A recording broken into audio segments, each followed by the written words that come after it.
무권 대리를 전체적으로 살펴보겠습니다. 무권 대리는 대리권이 없다는 겁니다. 이 무권 대리를 알기 위해서는 먼저 유권 대리를 먼저 공부할게요. 유권 대리는 대리권이 있다는 거죠. 대리 행위임을 판단할 때 가장 먼저 봐야 될 것은요, 현명주의인데요. 이 현명이라는 것은 이 현자가 나타날 현자입니다. 명은 이름명자예요. 따라서 이름이 나타나게 하는 거죠. 여기에서는 이겁니다. 갑의 이름과 을의 이름이 나타난 거예요. 다만 이 둘 사이의 관계는 대리관계라는 것이죠. 갑의 대리인 을 형식에서 갑의 이름이 나타나고 을의 이름이 보이면은 이게 바로 이름을 나타나게 했으니까 현명주의인 겁니다. 이러한 현명주의가 있으면은 이게 바로 대리행위로 일단 볼 수 있는 거예요. 그림에서 보실게요. 자, 갑의 대리인 을 했으니까 본인이 갑입니다. 여기서 갑의 대리인 을이니까 이 대리인이 을이죠. 이 둘 사이에는 수권행위가 있는 겁니다. 이 수권행위는 숫자가 줄 숫자에 준다는 거고, 권은 뭐겠어요? 대리권이죠. 대리권을 준다는 거예요. 이걸 가지고 우리는 임의 대리라 그러죠. 법정 대리가 아니라 임의 대리라 그럽니다. 그러면 이러한 경우 대리인이 대리권의 범위 내에서, 대리 권한 범위 내에서 상대방과 법률 행위를 합니다. 그러면 그 법률 행위 효과가 모두 다 본인에게 기속이 되죠. all. 완전히 다 본인에게 기속이 되는 겁니다. 이게 바로 유권 대리의 원칙적인 모습이에요. 다시 정리하면 대리인이 적법한 대리권을 가지고 있고 그 대리 권한 범위 내에서 대리 행위를 하면은 그 법률 행위 효과가 모두 다 본인에게 기속되는 거죠. 그래서 읽어 보겠습니다. 자, 유권 대리라는 것은 법률 행위의 효과가 본인에게 기속된다는 거죠. 법률 행위 효과가 본인에게 기속된다는 겁니다. 완전하게 다 기속되는 거예요. all. 단 한 개도 대리인에게 기속되지 않습니다. 근데 전제 조건이 뭐죠? 법률 행위죠. 대리인이 법률 행위를 했을 때 그때 본인에게 기속된다는 거예요. 그렇다면 만약에 법률 행위가 아닌 게 뭐가 있죠? 불법 행위 있죠. 이 불법 행위는 본인에게 기속되지 않습니다. 그거는 대리인에게 기속돼요. 대리인이 손해배상 해줘야 되는 거예요. 불법 행위 했으니까. 다시 정리하면 유권 대리라면 법률 행위의 효과가 본인에게 기속되는 겁니다. 그런데 이 그림에서 무권 대리는 뭡니까? 이 부분이 문제죠. 대리권 수요가 없는 거예요. 그래서 이게 무권 대리라 그럽니다. 대리권이 없다는 거죠. 이 부분이 대리권 수요행위 이게 없는 거예요. 또는 법정 대리 권한도 없는 거예요. 어쨌든 대리권이 없는 거예요. 이 부분이 없는 겁니다. 이 부분은 있는 거죠. 대리 행위는 존재해요. 다만 대리권이 없는 거니까 이 부분이 없는 거예요. 이게 바로 무권 대리입니다. 이게 있다면은요, 이것도 있고, 그러면 그거는 유권 대리죠. 그래서 그림에서 보면 무권 대리로는 뭔지는 몰라도 어쨌든 협의의 무권 대리죠. 좁은 의미로 무권 대리라는 뜻이고요. 또 표현 대리, 이것도 역시 무권 대리거든요. 무권 대리가 이렇게 두 종류로 나뉘어져 있는데 어쨌거나 이 부분이 없는 겁니다. 이 부분. 그래서 무권 대리인 거예요. 그래서 이 표현 대리도 그러니까 무권 대리죠. 자, 지우고 깨끗하게 다시 할게요. 유권 대리는 실제 속으로도 대리권이 있고요. 또 겉으로 봐도 대리권이 있는 겁니다. 왜냐하면 현명주의를 했기 때문에 이 입장이 정당한 거예요. 그래서 속으로도 대리권이 있고 겉으로도 대리권이 있는 거예요. 근데 무권 대리 중에서 협의의 무권 대리 있죠. 이거는 무권 대리죠. 대리권이 없기 때문에 속으로는 대리권이 없습니다. 실제로는 그러니까 대리권이 없는 거예요. 그런데 상대방이 봤을 때 겉으로 봤을 때는 대리권이 있는 거예요. 정리하면 실제로는 없는데 겉으로 봤을 때 있는 것처럼 보인다는 거죠. 이게 뭐죠?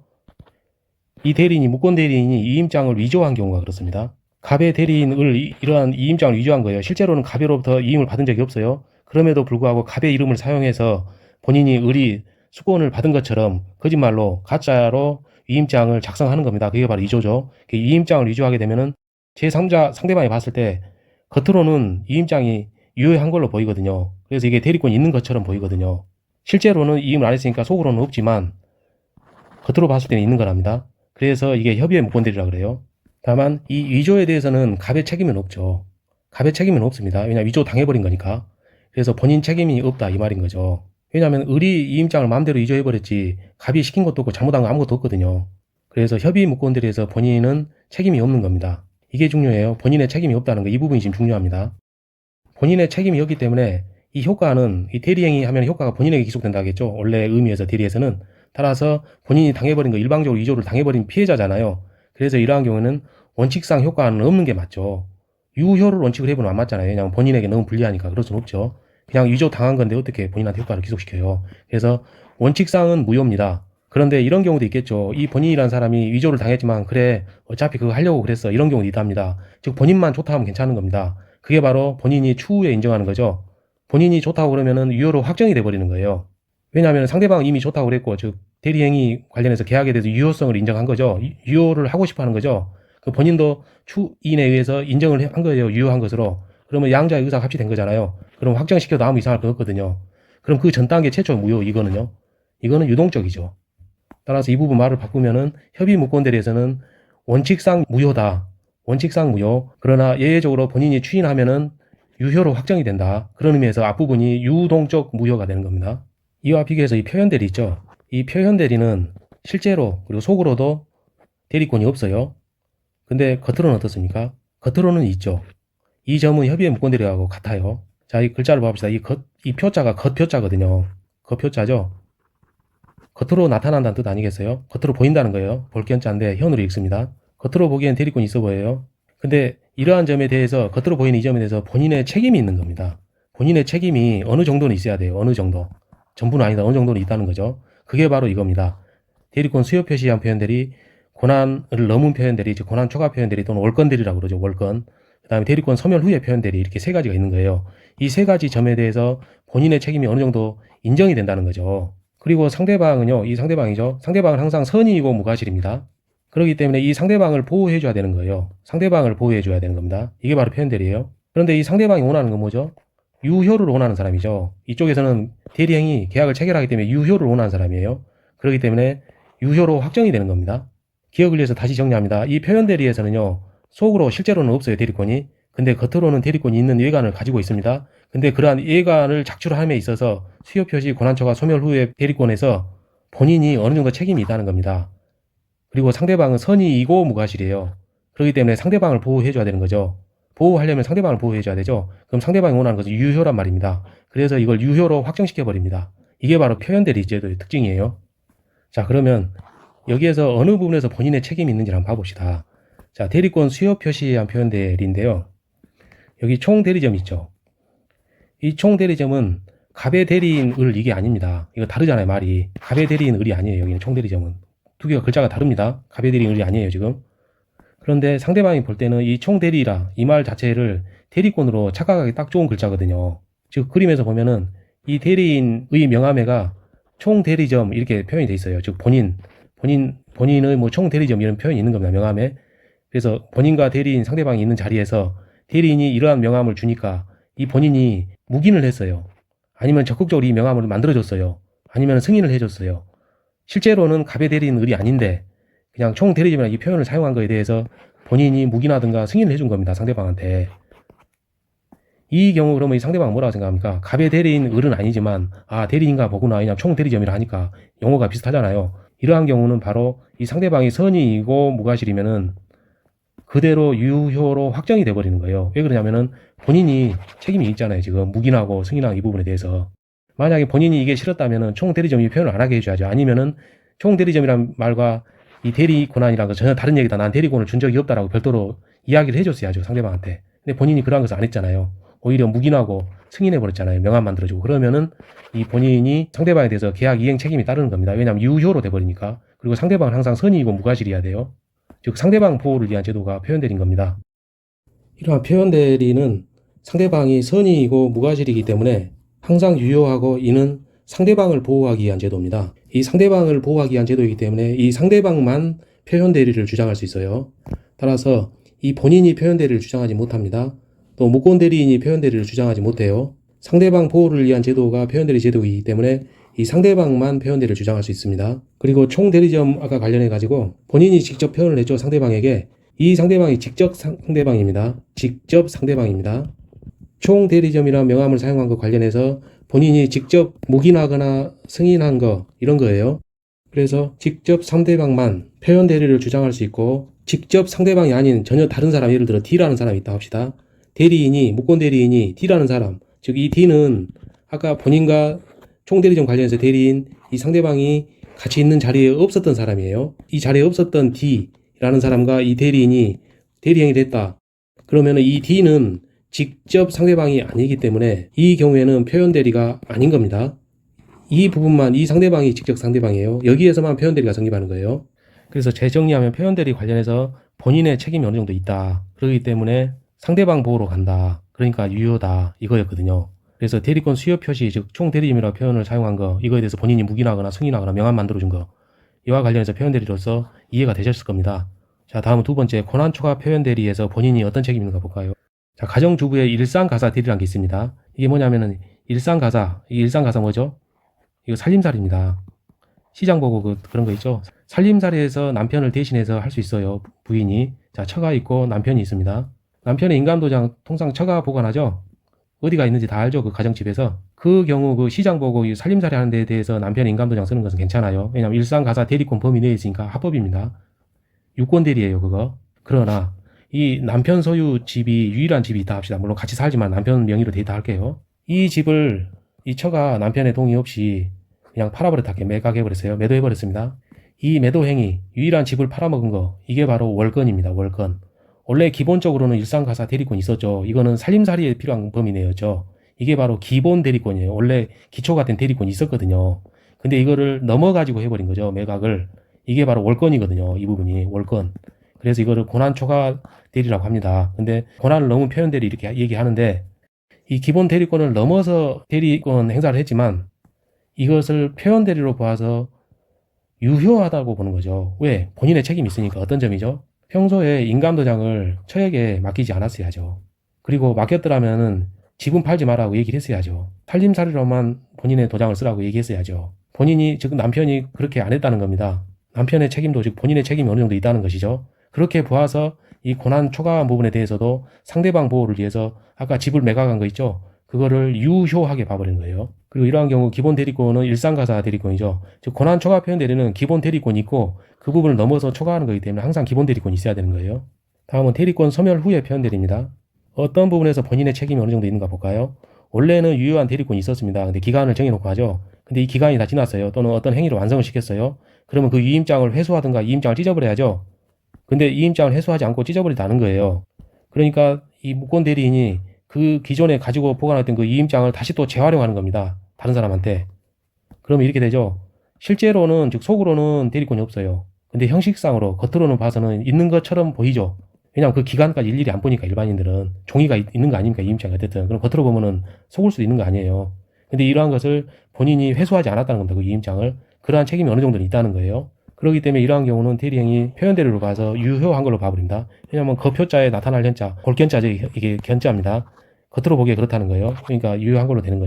다만 특유의 전제 조건이 있어요. 전제 조건이 뭐냐면 기존에 그 옛날에 그 있었던 대리권 있죠. 그 대리권 범위 내여야만 합니다. 만약에 그것을 벗어나버리면 어떻게 돼버리죠?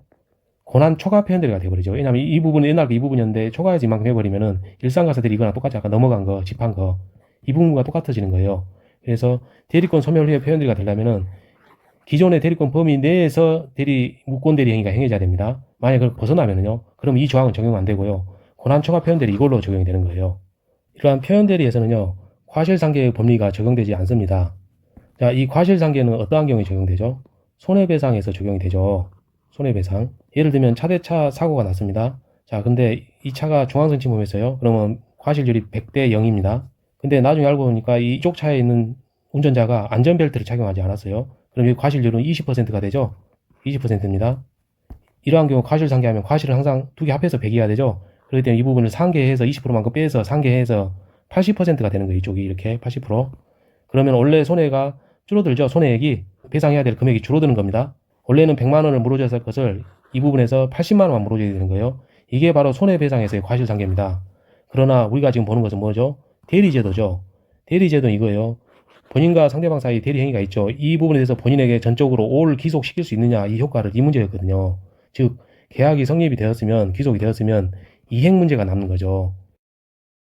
즉 과실상계하고는 상관이 없는 겁니다. 그래서 과실상계 범위는 적용되지 않습니다. 이상으로 표현대리는 정리가 다 되었고요.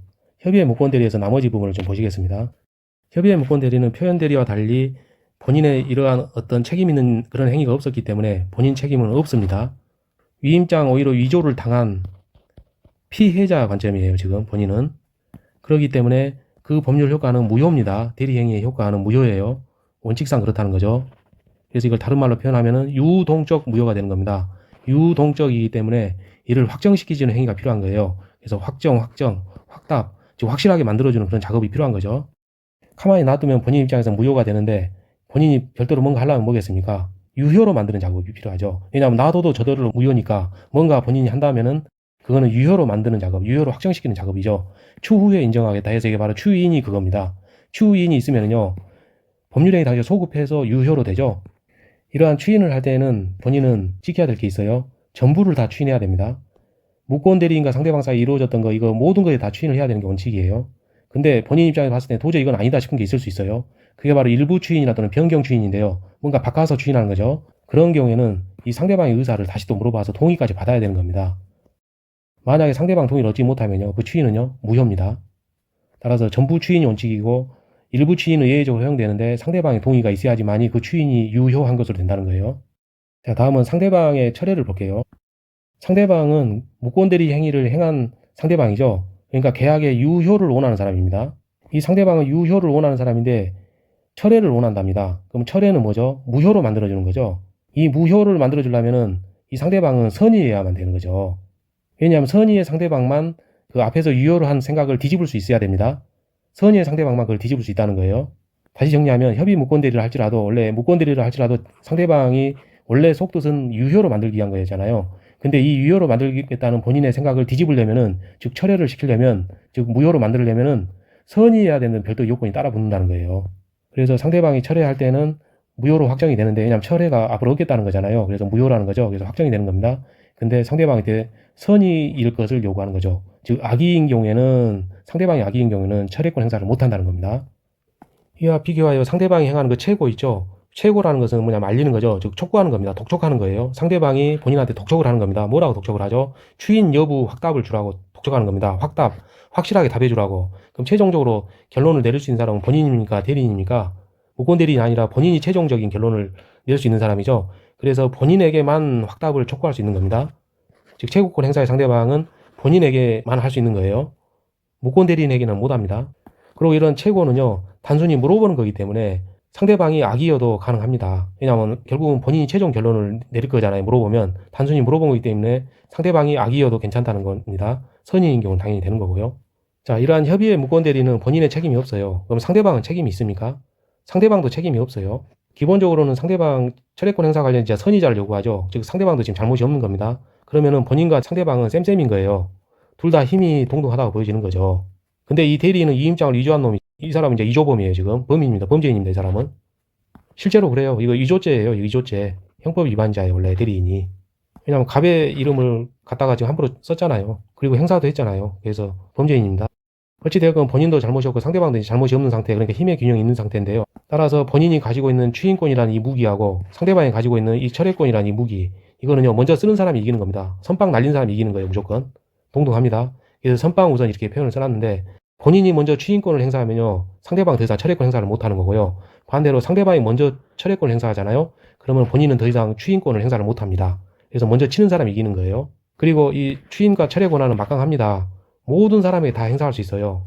무슨 뜻이냐면 이 본인은 상대방에 대하여 추인하는 게 원칙상 맞겠죠. 근데 본인은 이 승계인에게도 행사할 수 있거든요. 추인권을. 이 승계인은 이거죠. 상대방으로부터 다시 전매받은 사람이에요. 그러니까 상대방이 소유권 등기 가지고 있다가 다시 또 넘긴 겁니다. 승계인한테. 그럼 이러한 경우에도 이 본인이 승계인에게도 추인권을 행사할 수 있고요. 상대방에도 행사할 수 있다는 거고, 또 무권 대리인에게도 행사할 수 있습니다. 왜냐하면 이 추인권은 모든 사람이 행사를 다 할 수 있는 거예요. 그래서 모두에게 다 행사할 수 있는 보금과 같은 겁니다. 선빵이 우선이고 모든 사람이 행사할 수 있는 정가의 보도와 같은 거예요. 마찬가지로 상대방도 철회권을 본인에게 원래 할 수 있죠. 근데 대리인, 무권 대리인도 할 수 있습니다. 그래서 추인권과 철회권은 먼저 친 사람, 선빵이 우선이다. 그 다음에 모두에게 행사할 수 있다. 이거 반드시 기억하세요. 줄이면은 왕가의 보검 뭐 이런 겁니다. 추인권과 철회권은요. 근데 이러한 왕가의 보검은 선의자만 행사할 수 있게 하겠죠? 이렇게 암기하는 거예요. 자, 본인이 무권 대리인에게 추인한 경우 이겁니다. 본인이 무권 대리인에게 지금 추인한 거예요. 그러면은 상대방은 최고 철회를 할 수 있다. 자, 본인이 무권 대리인에게 지금 추인을 했어요. 그리고 이 상대방은 이러한 추인이 있었다는 것을 모르는 상태입니다. 지금 모르는 상태예요. 이 모르는 상태에서는 이 상대방은 어떻게 할 수 있다? 처리할 수 있다는 겁니다. 왜 그렇죠? 이 본인은 추인권이라는 보검이 있고 상대방은 철회권이라는 이 보검이 있는데 먼저 선빵 친 사람이 이긴다 그랬잖아요. 이 본인이 지금 추인을 무권 대리인에 하겠지 상대방에 하진 않았거든요. 그래서 이 상대방은 철회권을 먼저 선빵을 날릴 수 있는 겁니다. 만약에 이거 싫었다면 본인은 어떻게 해야 했죠? 상대방에게 직접 추인을 했어야 했죠. 그러면은 이 상대방은 더 이상 철회를 못했을 테니까. 그러나 이 본인이 대리인에게만 추인해버리고 상대방에는 추인을 안 한 겁니다. 그리고 이 대리인도 상대방이 알리지 않은 거예요. 그러한 경우는 이 상대방이 선빵을 날릴 수 있는 거죠. 본인에게. 그래서 다시 읽으면 본인이 무권 대리인에게 추인한 경우 지금 이겁니다. 상대방은 최고 철회가 가능하다. 이 경우 최고는 본인에게만 한다는 거. 왜냐하면 확답이니까 확답을 줄 수 있는 사람 무권 대리는 절대 될 수가 없거든요. 그러니까 본인이 최종 결론을 보는 거죠. 그래서 최고는 본인에게 마는 겁니다. 자, 그리고 협의 무권 대리에서 이제 대리인의 책임이 나옵니다. 이 대리인은 지금 누구죠? 아까 말했죠. 위조죄를 범한 범죄인입니다. 그죠? 위조범이에요. 따라서 무과실 책임입니다. 이 무과실 책임이 뭔 말이냐면 과실이 없더라도 책임을 진다는 거예요. 자, 과실이 없는데 책임을 진다. 이게 무슨 소리죠? 원래 책임이라는 것은 이거죠. 고의, 내가 일부러 그랬을 때, 예를 들어 사람 일부러 다치게 했을 때 그럼 상해죄죠. 그런 경우는 고의범이니까 책임이 당연히 집니다. 근데 모르고 한 경우도 있죠. 즉 과실로. 이 경우에도 책임이 있어요. 과실 책임. 근데 이 무권대리, 협의 무권대리에서는요. 위조범이기 때문에 무과실 책임입니다. 고의도 없고 과실도 없고 그럼에도 불구하고 책임을 지우는 거예요. 그래서 이 대리인은 돈을 물어주든가 가지고 손해배상 책임을 지든가 또는 계약을 이행을 하든가 둘 중에 하나를 해야 되는 거죠. 누구의 선택에 따릅니까? 또는이기 때문에 둘 중에 하나인데 누구의 선택을 따르죠? 상대방의 선택에 따릅니다. 이 상대방이 돈 줘 그러면 대리는 돈 줘야 되고요. 아니야 돈 필요 없고 그 이행해 끝까지 그러면 이행해야 되는 겁니다. 이렇게 할 수 있는 것은 대리인이 이조범이기 때문에 그래요. 그렇게 해봅시다. 따라서 이게 다소 장황했는데요. 이제 우리가 기억할 것은 이거예요. 무권 대리에서는 두 가지가 있다는 거죠. 특히 표현 대리도 무권 대리라는 거죠. 즉 겉과 속을 생각하시면 돼요. 실제로는 없어요. 대리권이. 근데 겉으로는 있는 것과 같은 모습을 보이는 겁니다. 특히 협의 무권 대리는 위임장을 위조했다 그랬죠. 위조했으니까 실제로는 없지만은 겉으로 봤을 때 있는 것처럼 보입니다. 근데 위임장 위조마저도 없는 경우도 있거든요. 그거는 애초부터 무권 대리도 아니고 유권 대리도 아니고요. 그냥 본인 행위로 봅니다. 그 문제 풀다 보면 그런 거 나오거든요. 이러한 위조 자체도 없는 것은 애초부터 무권 대리에서 대리 자체가 아니다는 거. 그거는 나중에 문제에서 제가 별도로 말씀드릴게요. 그래서 위조, 협의의 무권 대리 위조한 거 이걸로 생각하면 가장 편리하고요. 그다음 표현 대리에서는 이제 복잡하게 보이는데 대리권 수혜 표시 125조에 있죠. 이걸 법 조문을 기억할 필요는 없는데 어쨌든 가끔씩 써먹어요. 고난 초과 표현 대리는 126조에 있고 그다음에 대리권 소멸 후에 표현 대리는 129조에 있죠. 근데 여기서 중요한 것은 대리권 소멸 후에 표현 대리는 기존의 대리권 범위 내에서 행해져야 되고 이걸 벗어나게 되면은 소멸 후에 표현 대리 이걸로 쓰지 않고 126조 표현 대리, 고난 초과 표현 대리로 간다는 점 그걸 기억하시면 됩니다. 그다음에 대리권 수혜 표시한 표현 대리는 총 대리점 명함 준 거 이걸 기억하시면 좋겠고요. 고난 초과 표현 대리는 일상가사 대리권을 기본 대리권에서 이걸 벗어나서 남편의 유일한 집을 팔아먹었다. 그걸 기억하시면 되고요. 대리권 소멸 후에 표현 대리는 기간이 지난 위임장을 갖고 회수를 안 하는 상태에서 어느 정도 본인 책임이 있죠. 그거를 그 상태에서 다른 사람과 또 대리행위를 해버린 거예요. 기존의 대리권 범위 내에서. 이렇게 구체적 사례를 기억하면 여러분 문제 푸는 도움이 엄청 많이 됩니다. 상대방 없는 단독행위의 무권 대리는 확정적 무효다. 따라서 본인은 추인 불가다. 자, 확정적으로 무효가 되면은 무효가 확정적이기 때문에 즉 유동적 무효가 아니기 때문에 본인은 추인을 할 수 없죠. 따라서 이 뒷부분 해결이 되고 이제 앞부분만 해결하면 되겠습니다. 이 상대방 없는 단독행위는 유언이나 또는 재단법인 설립행위 이런 게 대표적인 거거든요. 재단법인 설립행위. 이러한 상대방이 없는 단독행위, 상대방이 지금 없기 때문에 이 본인이 추인을 할 수가 없어요. 예를 들어 이게 협의의 무권 대리를 합시다. 그러면 이 본인은 상대방에 대해서 추인을 행사할 수 있잖아요. 추인권이 있잖아요. 유동적 무효로 본다면은. 그러나 상대방 없는 단독행위 상대방이 없다니까요. 그러니까 추인을 못 한다니까요. 그러면은 애초부터 확정적 무효로 봐야겠죠. 유동적 무효라는 표현을 쓸 수가 없죠. 그 의미입니다. 따라서 상대방 없는 단독행위의 무권 대리는 확정적 무효다 이거예요. 이 표현 내용을 정확히 알면은요. 우리 기출문제 푸는 데는 아무 지장이 없어요. 그래서 이 그림을 보면서 외우지 마시고 이 로직을 항상 이해를 하셔야 됩니다. 그렇게 하면 공부가 많이 늘어요. 그 다음에 그 로직 외우는 방법도 있지만 구체적인 사례를 보라는 거죠. 협의의 무권 대리는 위조한 거 이거 생각하시면 되고요. 대리권 수요 표시한 표현 대리는 총 대리점 이걸 기억하시면 되고요. 고난초과 표현 대리는 일상가사 대리 이걸 생각하시고 소멸 후의 표현 대리는 기존 대리권 범위 내 이거를 암기를 하세요. 이거는 그래가지고 계속 여러분의 그 범위를 확장해 나가는 그게 필요합니다. 그래야 점수가 제대로 나와요.